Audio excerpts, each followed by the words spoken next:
d'escorter son Excellence. L'Assemblée va maintenant écouter une déclaration du Premier ministre par intérim de la République du Mali, son Excellence Abdoulaye Maïga. Je prie le protocole d'escorter son Excellence. J'ai le plaisir de souhaiter la bienvenue au Premier ministre par intérim de la République du Mali, son Excellence Abdoulaye Maïga. Je l'invite à s'exprimer devant l'Assemblée.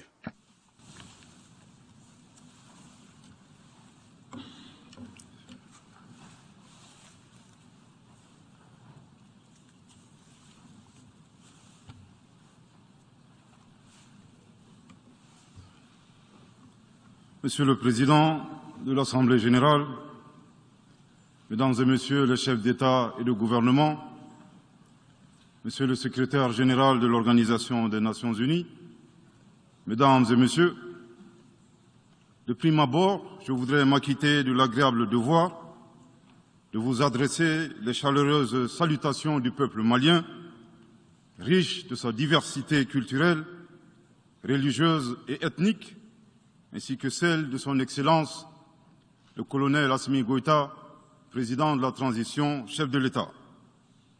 Monsieur le Président, votre brillante élection à la présidence de cette 77e session de l'Assemblée générale et la fin des travaux de la 76e session de l'Assemblée générale, brillamment conduit par votre prédécesseur, son Excellence M. Abdullah Shahid, de la République des Maldives, m'offre l'heureuse occasion d'adresser à vos Excellences les chaleureuses félicitations de tout le Mali. Enfin, permettez-moi de réitérer à notre secrétaire général, M. Antonio Guterres, notre haute appréciation des efforts louables qu'il continue de déployer pour la réalisation des nobles objectifs de notre organisation commune. Nous sommes convaincus que vous êtes un ami du Mali et du Sahel. L'amitié reposant sur la sincérité, souffrez que je vous exprime mon profond désaccord suite à votre récente sortie médiatique, au cours de laquelle vous prenez position et vous exprimez sur l'affaire des 46 mercenaires ivoiriens, qui est une affaire bilatérale et judiciaire entre deux pays frères. C'est évident que la qualification judiciaire des infractions liées à cette affaire ne relève pas des attributions du secrétaire général des Nations unies. Au Mali, notre administration ne travaille pas sur la base de l'oralité ni des déclarations par voie de presse. Par conséquent, nous nous en tenons scrupuleusement à la note verbale de la MINUSMA, la mission des Nations unies pour la stabilisation au Mali, référence MINUSMA bar PROT bar NV bar 226 bar 2022 du 22 juillet 2022, dans laquelle il ressort clairement qu'il n'existe pas de lien entre les 46 mercenaires et les Nations unies. Les récentes synchronisations des actions et l'harmonisation des éléments de langage consistant à faire passer le Mali, mon pays, de statut de victime à celui de coupable dans cette affaire des mercenaires sont évidemment sans effet. Excellence, Monsieur le Secrétaire général, votre position sur l'affaire des mercenaires a été suivie par certains responsables d'Afrique de l'Ouest. Donc, c'est sous votre couvert que nous leur adresserons des messages. À l'endroit du président en exercice de la CEDEAO, M. Oumaro Sissoko Ambalo, qui affirme, je cite, « On vient de voir avant-hier la déclaration du secrétaire général des Nations unies qui dit que ce ne sont pas des mercenaires. Moi, à la place des Maliens, j'aurais relâché ces 49 soldats. » Fin de citation. Je voudrais très respectueusement signifier à ce dernier qu'il existe un principe de subsidiarité, d'ailleurs au contour flou entre la CEDEAO et les Nations unies, et non un principe de mimétisme. Également, il est important de lui préciser que le secrétaire général des Nations unies n'est pas un chef d'État et le président en exercice de la CEDEAO n'est pas un fonctionnaire. Par conséquent, il serait indiqué qu'il ne banalise pas la CEDEAO. Enfin, il est utile de rappeler au président en exercice de la CEDEAO qu'au Mali, les autorités n'interfèrent pas dans les dossiers judiciaires et respectent l'indépendance de la justice. Donc nous n'avons pas vocation à interpeller ou relâcher. Ceci relève de la fonction judiciaire. Aussi, M. Oumaro Sissoko Embalo doit être conscient du fait qu'il est le dépositaire d'un lourd héritage et de plusieurs sacrifices qui ont fait la renommée de cette organisation. La dynamique ayant fait la grandeur de la CEDEAO ne doit pas être brisée. Par ailleurs, nous avons pris acte de la menace de sanctions proférées contre le Mali et loin d'être impressionnés par des sanctions, je voudrais signaler au président en exercice de la CEDEAO qu'à la fin de son mandat, les peuples ouest-africains le jugeront sur les efforts qu'il a fournis pour améliorer les conditions de vie des populations et non des shows médiatiques servant des agendas étrangers. À l'endroit de M. Bazoum, il remarquera que le gouvernement de la transition n'a pour le moment jamais réagi à ces propos injurieux pour deux raisons cumulatives. La première raison tient au respect de l'héritage laissé par nos ancêtres, qui consiste à ne pas répondre aux injures par des injures.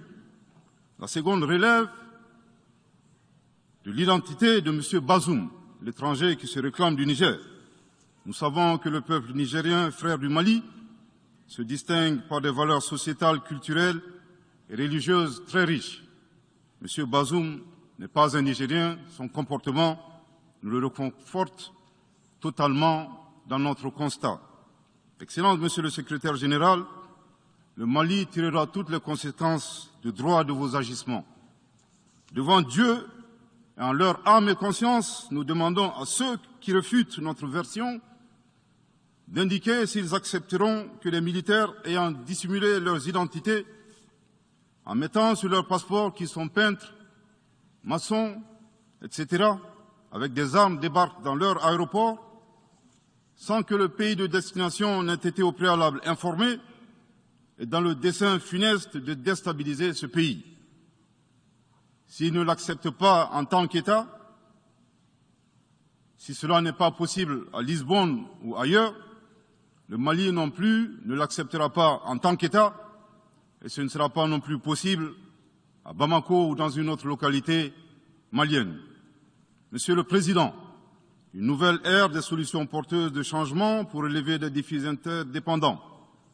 Thème de cette 77e session de l'Assemblée générale, suscitera l'espoir de meilleurs jours pour le Mali, à la condition que le bilan sans complaisance de l'ancienne ère soit établi, que les enseignements soient tirés et que les recommandations objectives soient formulées.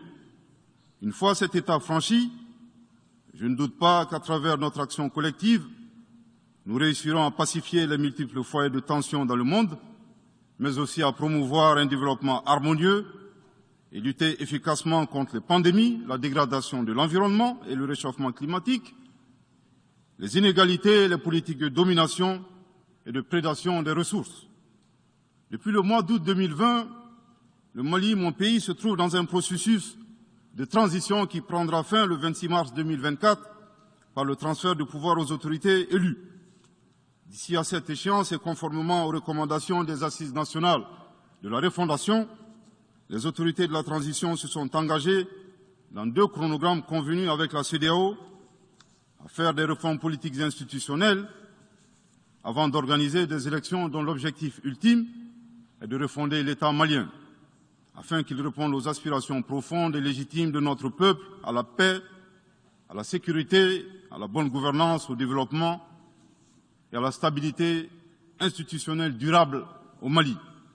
Dans cette perspective, je suis heureux de souligner que certaines avancées majeures ont déjà été réalisées, notamment la promulgation de la loi électorale, qui comprend entre autres la création de l'autorité indépendante de gestion des élections, dont l'installation est à un stade avancé, ainsi que la mise en place d'une commission composée d'éminentes personnalités de toutes les composantes de la société malienne, chargée de la rédaction de la nouvelle Constitution. Monsieur le Président, sur un autre plan, peu de gens savent que le Mali est le seul pays au monde dans lequel se superposent et se déroulent simultanément 4 types d'insécurité: le terrorisme, les conflits communautaires manipulés par les terroristes et leurs sponsors étatiques étrangers, la criminalité transnationale organisée et les actions violentes d'individus isolés. Parallèlement à ce processus de retour à l'ordre constitutionnel, le Mali continue de mener une lutte sans merci contre les acteurs de l'insécurité, en particulier les groupes extrémistes qui sont responsables de toutes sortes d'abus contre nos paisibles populations. En ce qui concerne le Mali, je suis heureux et fier de vous annoncer que les groupes terroristes ont été sérieusement affaiblis et la peur a même changé de camp. Cependant, ces groupes criminels gardent encore et toujours une certaine capacité de nuisance dans leur tentative désespérée de porter atteinte à notre intégrité territoriale et de terroriser nos populations. Les vaillantes forces de défense et de sécurité du Mali restent déterminées à faire face à toutes les menaces d'où qu'elles viennent. Sous l'impulsion de son Excellence le colonel Assimi Goïta, président de la transition, chef de l'État. Le gouvernement du Mali continue d'intensifier les efforts importants pour recruter, former, équiper et renforcer les capacités opérationnelles des forces de défense et de sécurité maliennes. Je dois dire ici que les actions offensives menées jusque-là ont permis à nos forces de remporter des victoires décisives contre les forces obscurantistes. Elles ont également permis à l'État de reprendre pied et de réaffirmer son autorité sur une grande partie du territoire national, ainsi que de favoriser le retour de plusieurs milliers de nos compatriotes dans leur localité d'origine. Cependant, nous savons que la solution uniquement militaire ou sécuritaire a ses limites. C'est la raison pour laquelle, en appui à l'action militaire, le gouvernement du Mali s'est doté d'une stratégie globale et intégrée, comprenant des mesures politiques, sociales, de développement, y compris la fourniture des services sociaux de base à nos populations, durement affectées par la crise multiforme que nous traversons depuis janvier 2012, avec comme objectif la restauration de l'autorité de l'État sur l'ensemble du territoire national. Dans cette dynamique, le gouvernement du Mali a approuvé le 24 août dernier la stratégie nationale de stabilisation des régions du centre et son plan d'action 2022-2024. Cette stratégie traduit la volonté des autorités de la transition d'avoir une approche holistique de la stabilisation des régions du centre. Elle vise à faire du centre une zone stable et prospère où les communautés sont réconciliées et vivent en harmonie avec leurs voisins. Parallèlement, la mise en œuvre diligente et intelligente de l'accord pour la paix et la réconciliation au Mali, issu du processus d'Alger, demeure une priorité stratégique des autorités de la transition. En tant qu'instrument pacifique de résolution durable de crise que traverse le Mali dans sa partie nord. Je dois dire que je suis particulièrement heureux des conclusions de la deuxième réunion de niveau décisionnel des parties à l'accord, tenue à Bamako du 1er au 5 août 2022. Cette importante réunion qui a regroupé les parties signataires et la médiation internationale a permis de lever certains obstacles afin de relancer le processus de mise en œuvre de l'accord. Poursuivant cette dynamique positive et progressive du processus de paix, la 6e réunion de haut niveau du comité de suivi de l'accord, CSA, s'est tenue à Bamako il y a à peine quelques semaines, le 2 septembre 2022. Cette session du CSA est un signal fort de la volonté des parties à s'engager dans une nouvelle dynamique en vue de parachever la mise en œuvre de l'accord. Je réaffirme ici notre attachement à ce processus dont la réussite demeure l'une des conditions sine qua non de la stabilité durable du Mali. C'est le lieu pour moi de saluer une fois de plus le rôle actif de l'Algérie et l'accompagnement de l'équipe de médiation internationale. Je n'oublie pas ici la situation des réfugiés maliens dans les pays voisins, que je salue au passage pour leur hospitalité à l'égard des nôtres. Je n'oublie pas non plus celle de nos compatriotes déplacés internes. Je veux les rassurer que le gouvernement du Mali reste très attentif à leur situation précaire et que tous nos efforts visent à créer les conditions propices à leur retour dans la sécurité et la dignité en vue de leur participation effective à la vie de la nation. Monsieur le Président, dans sa difficile quête pour la paix, la stabilité et le développement durable, le peuple malien reste reconnaissant des efforts et des sacrifices consentis par la MINUSMA, de sa création en juillet 2013 à nos jours, visant à aider le Mali à restaurer son autorité sur l'ensemble de son territoire. C'est pourquoi je tiens à rendre hommage au nom du peuple et du gouvernement malien à la mémoire de toutes les victimes maliennes comme étrangères, civiles comme militaires, tombées sur le champ d'honneur au Mali. Cela dit, il nous faut reconnaître que près de 10 ans après son établissement, les objectifs pour lesquels l'AMINUSMA a été déployé au Mali ne sont pas atteints, et ce, en dépit des nombreuses résolutions du Conseil de sécurité. C'est pourquoi le gouvernement du Mali réitère sa demande, maintes fois exprimée, d'un changement de paradigme, d'une adaptation de l'AMINUSMA à l'environnement dans lequel elle est déployée et d'une meilleure articulation de cette mission avec les autorités maliennes. Dans cette perspective, il est extrêmement important pour l'AMINUSMA de rester une force d'appui au Mali dans sa quête de stabilité. Le gouvernement du Mali dénonce les influences extérieures négatives et les tentatives d'instrumentalisation de certaines entités légalement présentes au Mali pour servir des agendas cachés, y compris à travers l'exploitation de la question des droits de l'homme aux fins de déstabilisation. Monsieur le Président, le monde se souviendra qu'après avoir été abandonné en plein vol le 10 juin 2021 par la France, qui a unilatéralement décidé de retirer la force Barkhane du Mali, mon pays a été ensuite poignardé dans le dos par les autorités françaises. La précision est d'autant plus utile que nous refusons tout amalgame avec le peuple français que nous respectons. Les autorités françaises, profondément anti-françaises, pour avoir régné les valeurs morales universelles et trahi le lourd héritage humaniste des philosophes des Lumières, se sont transformées en une junte au service de l'obscurantisme. Je répète, les autorités françaises, profondément anti-françaises, pour avoir régné les valeurs morales universelles et trahi le lourd héritage humaniste des philosophes des Lumières, se sont transformées en une junte au service de l'obscurantisme. Je répète pour une dernière fois. Les autorités françaises profondément anti-françaises, pour avoir régné les valeurs morales universelles et trahi le lourd héritage des philosophes des Lumières, se sont transformées en une junte au service de l'obscurantisme. Obscurantisme de la junte française nostalgique de pratiques néocoloniales, condescendantes, paternalistes et revanchardes, qui a commandité et prémédité des sanctions inédites, illégales, illégitimes et inhumaines de la CEDEAO et de l'UEMOA contre le Mali et mon pays. Après plus de 10 ans d'insécurité et en fait des milliers de morts, autant de réfugiés et de déplacés internes, n'est-ce pas un sacrilège de mettre une population malienne victime de l'insécurité dans un pays enclavé sous embargo pendant 7 mois, en procédant à la fermeture des frontières et la saisie des comptes financiers du Mali. Grâce à sa résilience et à la solidarité de pays amis et des peuples africains, le peuple malien a tenu et a déjoué les pronostics de ses adversaires. Obscurantisme de la junte française qui s'est rendue coupable d'instrumentalisation des différences ethniques, en oubliant si vite sa responsabilité dans le génocide contre les Tutsis au Rwanda, coupable également de tenter désespérément de diviser les Maliens, enfants d'une même famille.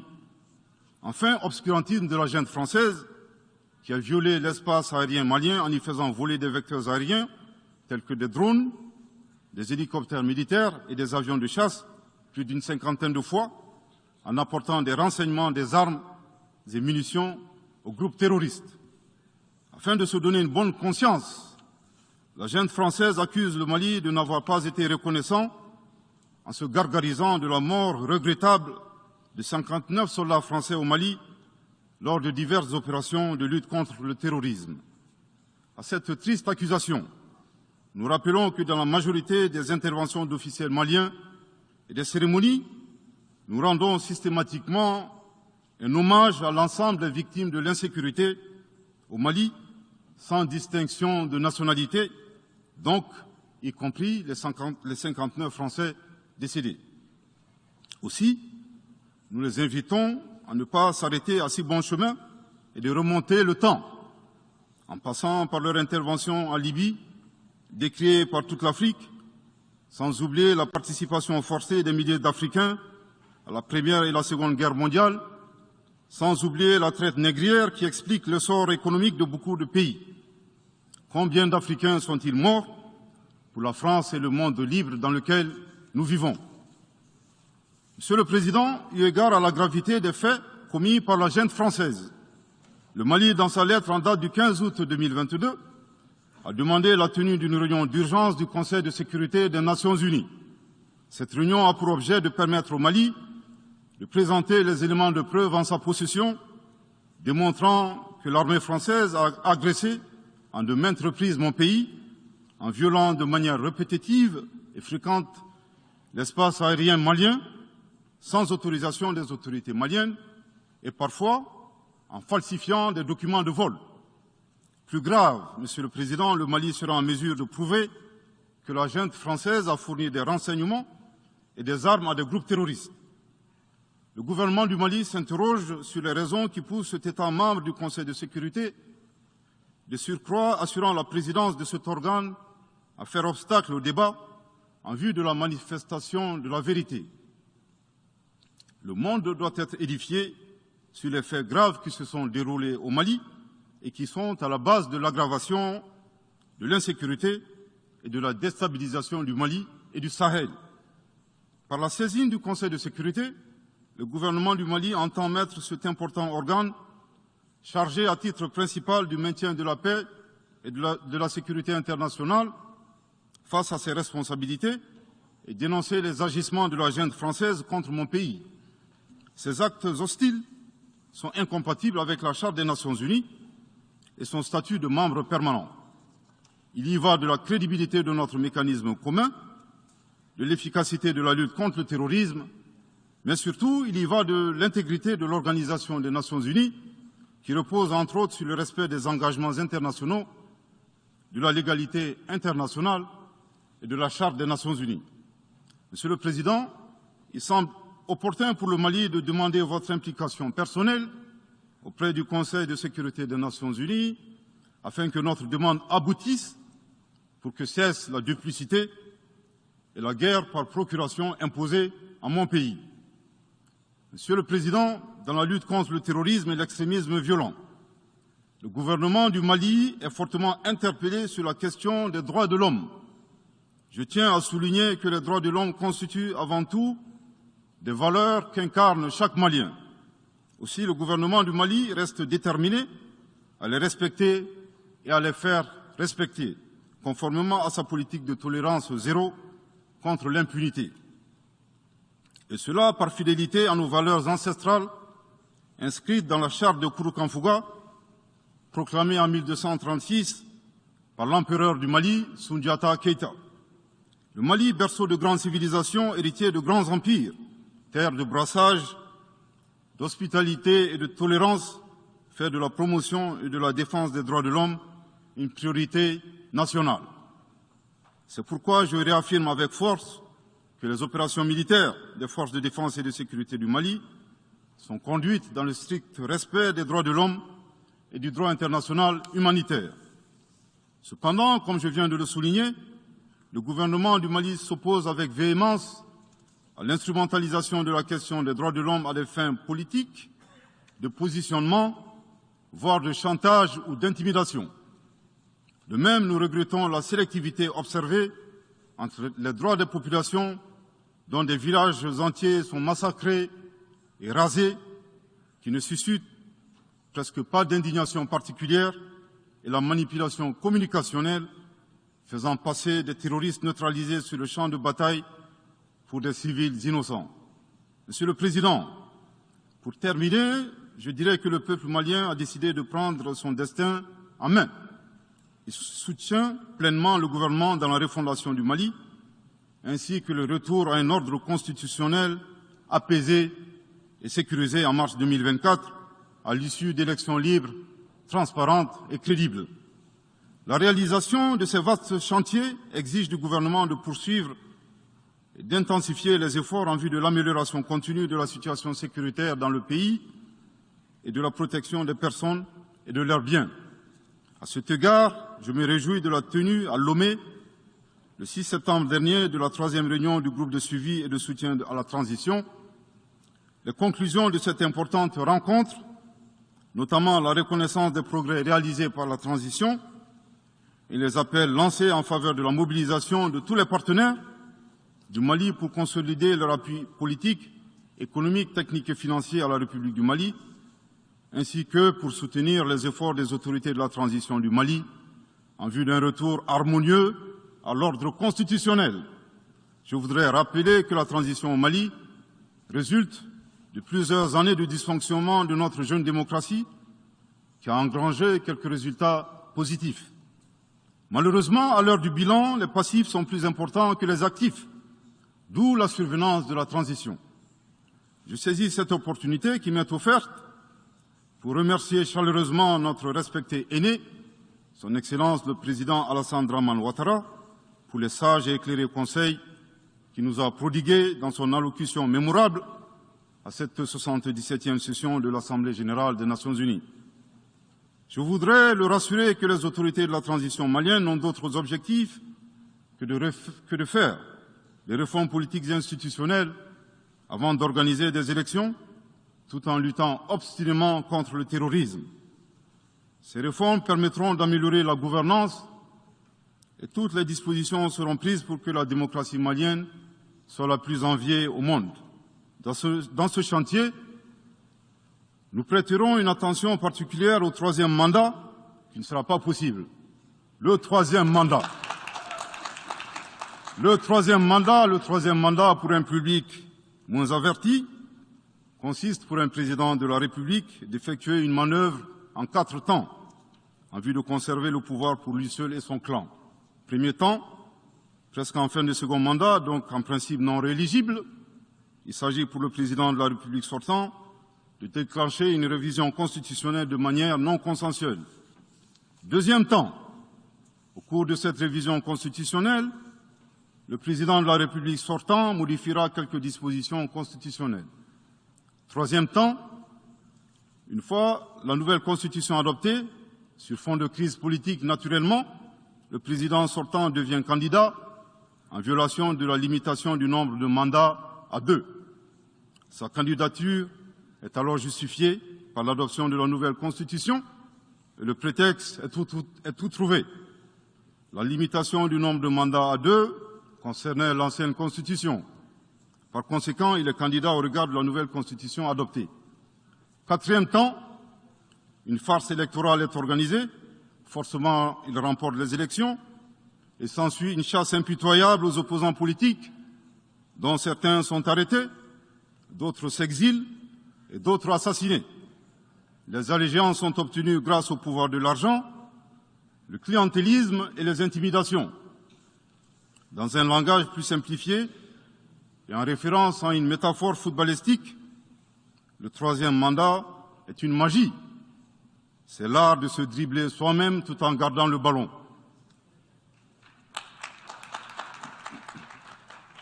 Excellence, Monsieur le Président Ouattara, vos conseils nous rappellent la triste histoire du chameau qui se moque de la bosse du dromadaire. Malgré les efforts tangibles de la transition malienne, dans la mise en œuvre des chronogrammes des réformes politiques et institutionnelles et celui des élections, salués par la communauté internationale, Madame la ministre des Affaires étrangères de la junte française, à qui le Mali n'a pourtant rien demandé, a estimé qu'il n'y avait pas eu de progrès, oubliant que nul ne peut aimer le Mali plus que les Maliens eux-mêmes. Sa position singulière et son adversité ne nous surprennent guère. Victor Hugo, dans Claude Gueux, a classé le genre humain en 2 catégories, en indiquant, je cite, qu'il y a des hommes qui sont fers et des hommes qui sont aimants. Fin de citation. Madame le ministre, dont il s'agit malheureusement, n'est ni fer, ni aimant, elle est hideusement sui generis. Devant l'incertitude et les situations étrangères, le peuple malien adopte une attitude prudente. C'est ce que l'écrivain et le sage Amadou Hampâté-Bâ met en relief en conseillant dans l'étrange destin de Wangrin que, je cite, « Si observer est une qualité, Savoir se taire préserve de la calamité. Fin de citation.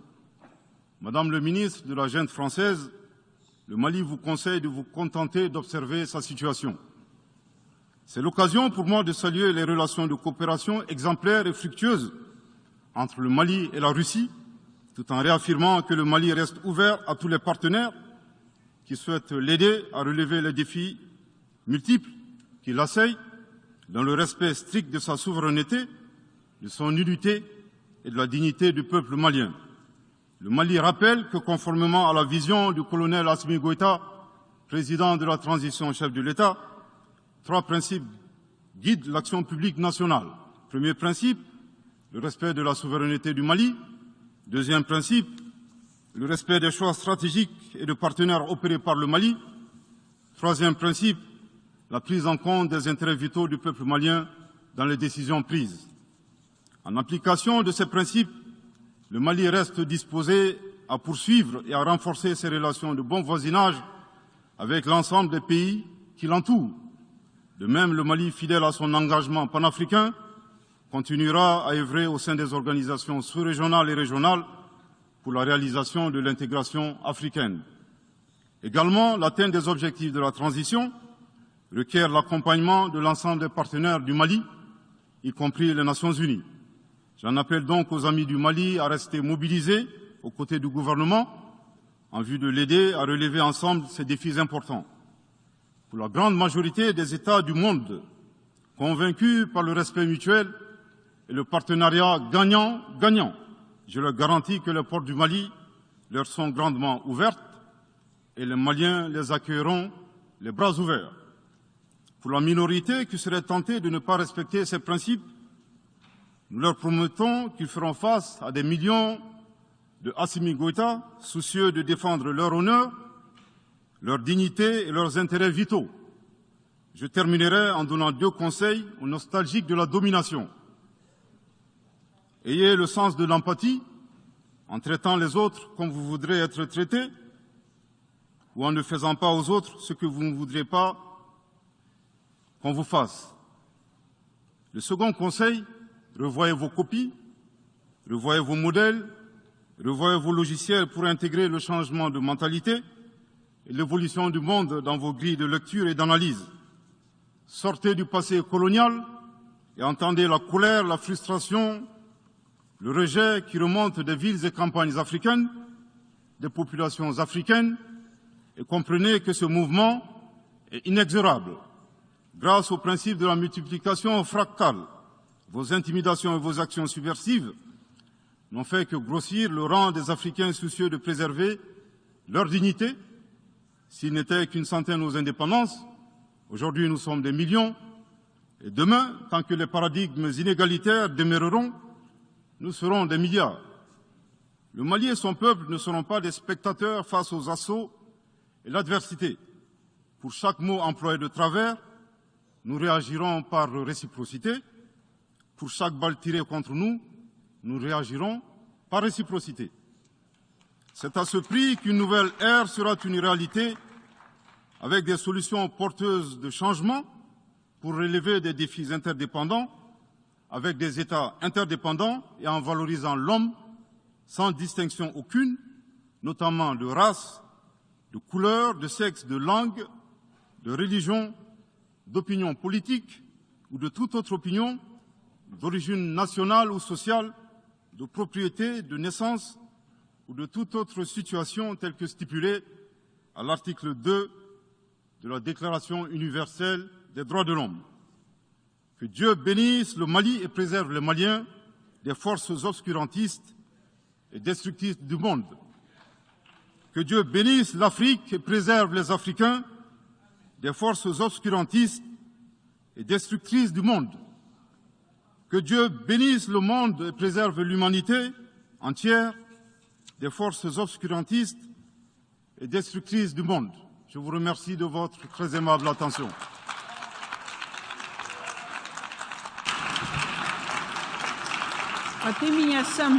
Au nom de l'Assemblée générale, permettez-moi de remercier le Premier ministre par intérim de l'Excellence du Mali pour la déclaration qu'il vient de faire. Je prie le protocole d'escorter son Excellence. L'Assemblée va maintenant écouter la déclaration du Premier ministre et ministre de la Sécurité nationale, des Affaires juridiques et de l'Information de Saint-Vincent et les Grenadines, son Excellence Ralph Gonsalves. Je prie le protocole d'escorter son Excellence.